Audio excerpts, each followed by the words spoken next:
I'm Jeff Muller with Jerd.com, and today we're going to talk about one of the many supervillains that's going to get in your way while you're trying to go from geek to real-life superhero.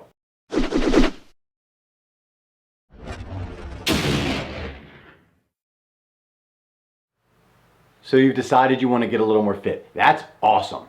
Getting healthy can be difficult though. If it was easy, everyone would be walking around looking like Iron Fist or Wonder Woman. But don't worry, just because it isn't easy doesn't mean it's not possible. Even if you're trying to work your way out from under years of crappy food choices, there's a leaner, healthier, more confident version of you just waiting to be uncovered. I promise you, you can be even more awesome than you already are. It's just going to take a little bit of work. Look, I've seen so many people turn their lives completely around with nothing more than a little bit of willpower and knowledge. But as any geek worth his salt knows, every hero has his own personal rogues gallery that he needs to conquer. And over my years of helping people get fit and healthy, I've seen the same villains over and over again try and sabotage people's efforts. It pains me to see my fellow geeks and nerds beaten. So I'm going to point out each one of these dangerous supervillains to you, and I'm going to give you the tips you need to defeat them. First up is this guy, Dr. Unachievable!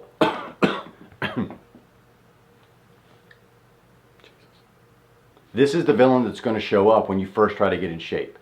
He's going to try and fool you with his good intentions, but have no doubt, Dr. Unachievable is there to sabotage your attempts at a healthier lifestyle by trying to convince you to drastically change every part of your life all at once. This nefarious never-do-well is going to try to get you to set massive amounts of impossible goals that no one can ever live up to. He's going to tell you things like, I know you've never run further than from the couch to the fridge, but you totally should sign up for that triathlon that your friends are doing next month. Even though the thought of going to the gym has given you a panic attack up to now, you definitely need to start going to the gym every single day.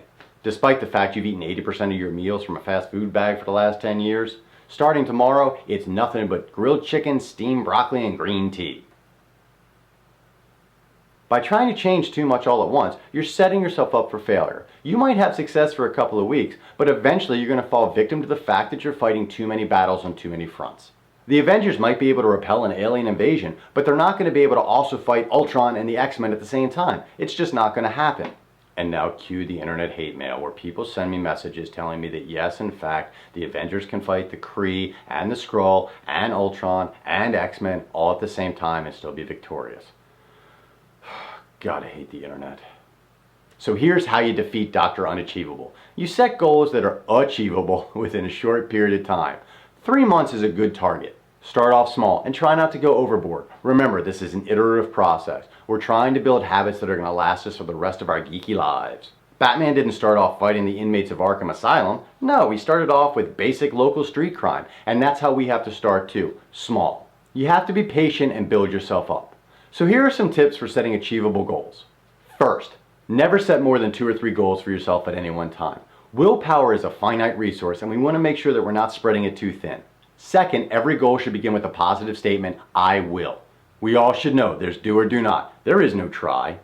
And third, they should all be quantifiable. Being able to measure how well you're following your plan is huge. So let's look at an example. Let's say you crave soda like a heroin addict. So instead of saying, I want to drink less soda, which is pretty nebulous, say, I will only drink 2 sodas per week. That way, at the end of any given week, you know whether you did or did not succeed. There's no gray area. Then, after 3 months of staying on track, revisit the goal and declare victory. And then add another goal to the list that fits in with your overall long-term health and fitness plans. Once you start seeing success, it's going to be a lot easier to motivate yourself, and you're going to be able to avoid all the pitfalls that Dr. Unachievable throws in your way. So that's just one of the members of the Legion of Blech. Legion of Blech? Who thought of that? That's terrible. I'm better than that. Right? Make sure to click the link below. That way you won't miss out when I showcase how to defeat another one of these fitness supervillains. Until then, I'll see you next week.